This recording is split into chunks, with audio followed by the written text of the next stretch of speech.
lies the greatest invention of the 21st century coming from Africa. An automated candle that lightens without a matchstick when lights go off, perhaps a pen that never runs dry, or better still, a cure for the dreaded disease AIDS. As utopic as these seem, these are dreams that can be realized with just a change of attitude and some courage to do the unthinkable. Indeed, to echo the words of Marianne Williamson, our greatest fear is not that we are inadequate. Instead, our greatest fear is that we are powerful beyond measure. Conceivably, the greatest treasures lie in African cemetery, where untold potential has been buried never to be used in the world of the living. The plight of the African continent is undeniably not the lack of intellect, but instead deficiency of systems to facilitate and develop talents that can be of great use in the world of apathy. It is unfortunate that the African child has little to look up to in terms of mentors in innovation, since our predecessors strongly believed that the Western world was endowed with hands to create, while with stomach to utilize their products and minds to imitate what is already in existence. This is a fallacy that should undoubtedly change so that we too as Africans can create our very own and be the envy of the Western world. Perhaps to facilitate this dream into reality, the World Council for the Gifted and Talented has launched its Secretariat in Africa. If you can recall the Vancouver conference, where our very own Professor Humphrey Obora presented a poignant outlook on how African talents are being wasted by rigid educational systems, which are primarily based on grades, you'll perhaps recall that at the end of the conference, one of the recommendations that touched on Africa was to launch the Council's Secretariat in Africa so that perhaps the talents in Africa can be saved. In retrospect to this, the Council has already launched its Secretariat in Africa. And guess where it is based? In Nairobi, Kenya. The World Council, which is created through efforts related to Millennium Learning, focuses on modern learning techniques. The Secretariat's main objective is to provide advocacy for the gifted and talented. Other than that, the Secretariat's aim is to identify and manage services related to education in various disciplines. Since great talents exist in Africa, the Secretariat is also conducting assessments for gifts and talents across all levels of schools. Finally, the Secretariat, as a bone for modern techniques of education, is seeking to develop and promote new curricula in various disciplines and also collaborate with other institutions of learning and research within and outside the African continent. Indeed, a new dawn is coming to Africa. Professor Catherine Claassen, the Executive Director, World Council for the Gifted and Talented, talks more about the launch of the African Council in Africa. The African Council for Gifted and Talented is among our 23 affiliate federations and organizations of our Council, which include organizations from around the world: Asia Pacific, Europe, Ibero-America, the United Kingdom, and Ukraine. I take this opportunity to invite Professor Obora to become an official delegate of the World Council and to gain official delegate status in our Council with voting privileges.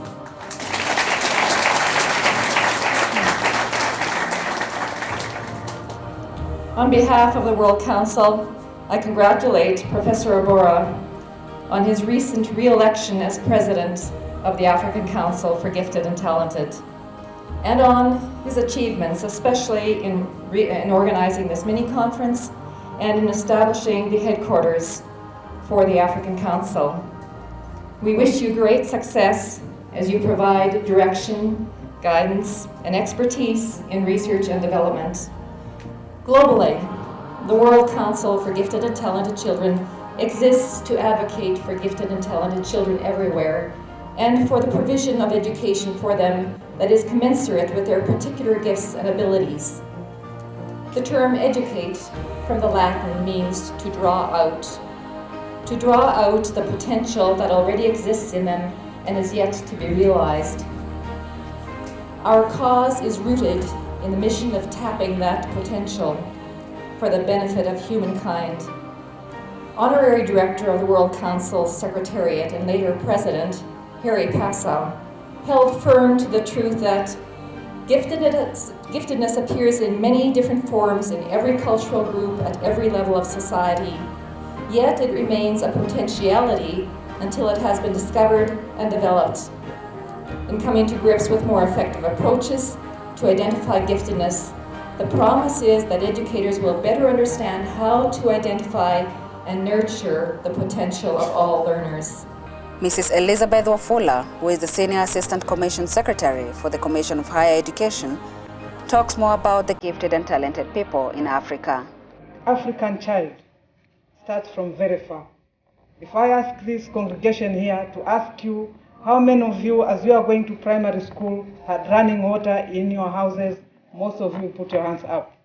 If I say how many of you had electricity in your houses, and maybe up to now, most of you will not put your hands up, will say we did not have enough food. Most of those children in primary schools in the rural areas wake up without breakfast and come back in the evening wondering what they are going to eat at night. Somebody has said that in this country we have gifted and talented children.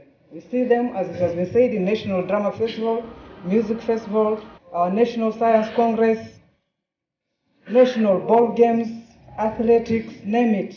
But where do they go after that? We are now only seeing the result of these children. Some of them, in spite of the lack of support from maybe the government or the parent ministries, they have managed to go ahead.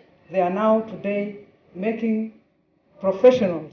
They have gone, some of them, and studied and gotten degrees in engineering, but they are the ones now making modern music that the young people like in Kenya.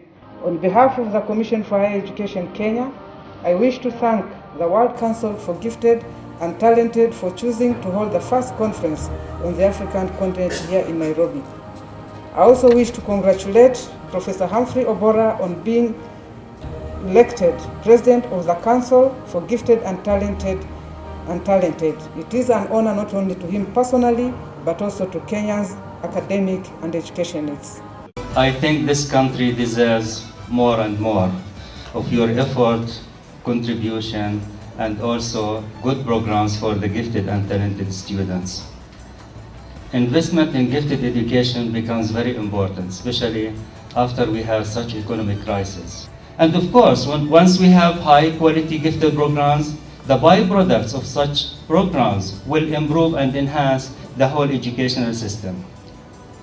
We literally spend millions of dollars on other educational innovations and often ignore those kids who have the talents and the ability and the potential to change the world. Everybody in this room can probably think of a young person who had incredible talent, but they became turned off or alienated or disengaged and ended up not working to potential and often being involved in very unsavory pursuit.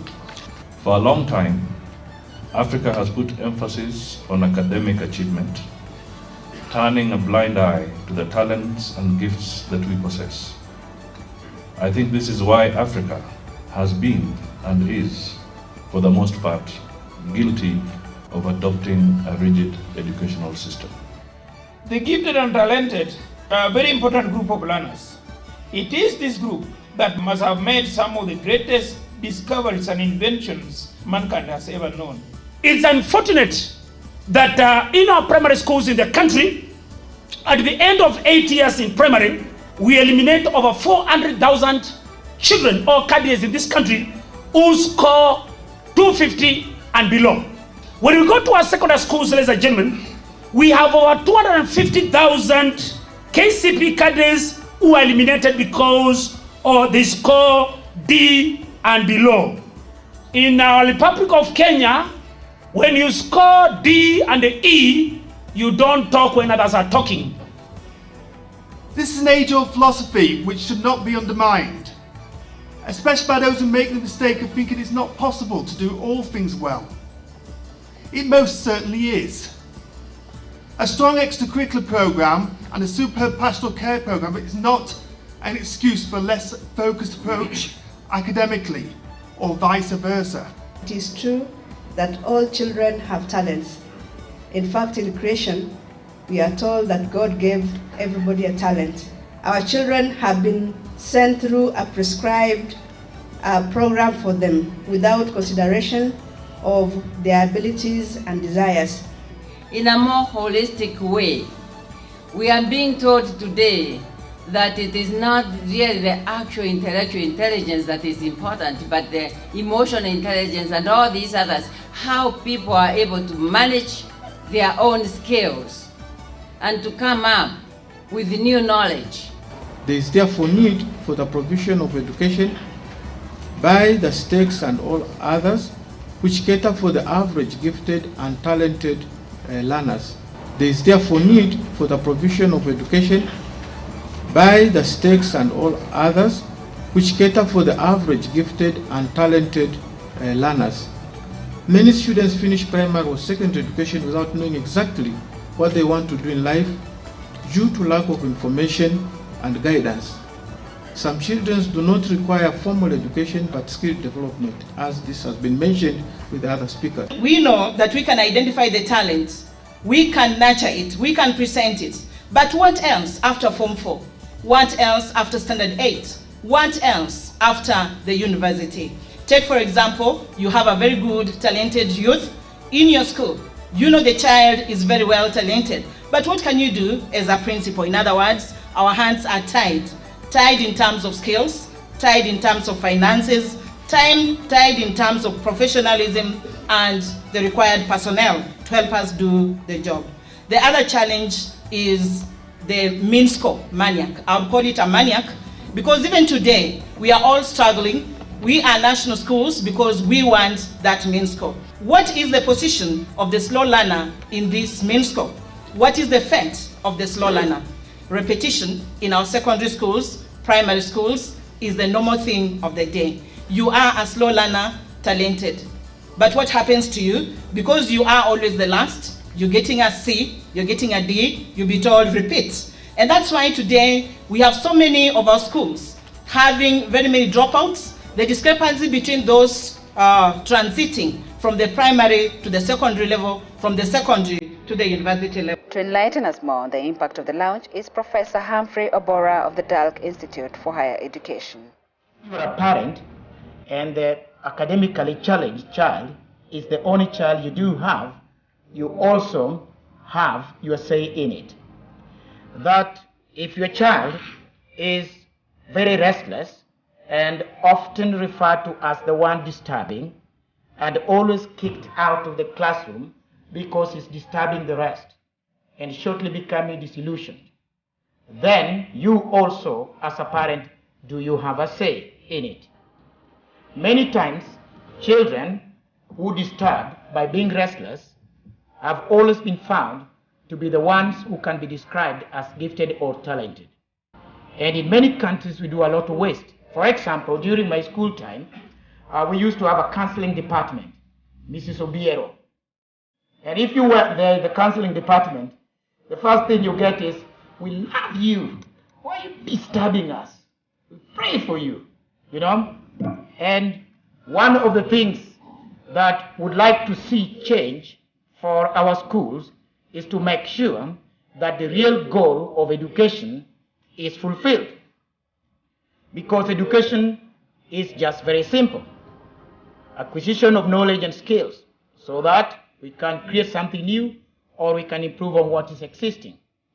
And the very idea of creativity and innovation rests in what we call talents. In this country, Kenya, some years back, there was a young man who had a passion to fly an aircraft somewhere in central Kenya. So he used all car engines, assembled them together, and put some primitive things to be the wings of an aircraft. And he tried to fly something.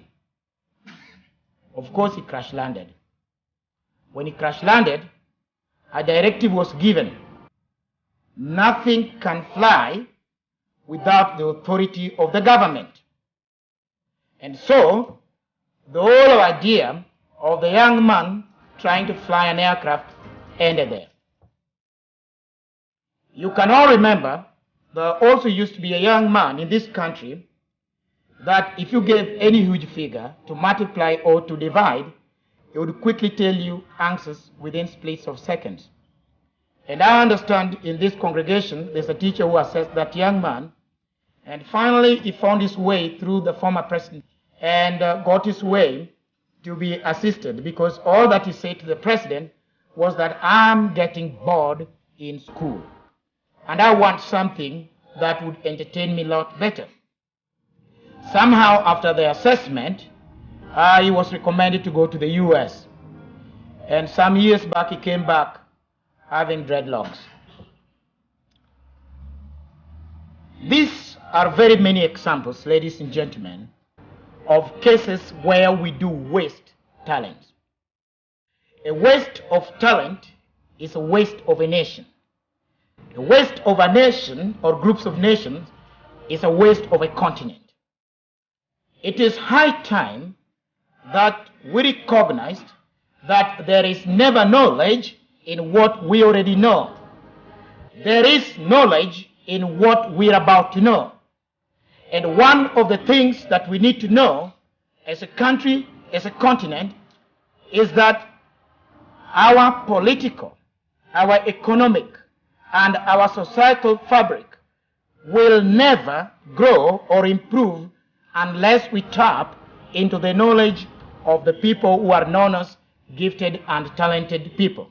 We want our people to understand, to change their attitudes, to embrace and realize that among us there are those who have got higher potentials than others.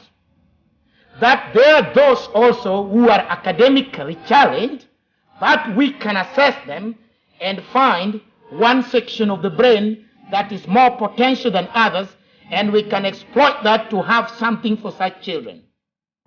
This, I think, is necessary in Kenya, is necessary in all other countries in Africa. Most certainly, the launch of the Secretariat has ushered a new dawn in Africa, and perhaps those sleeping on their talents will awaken to be counted.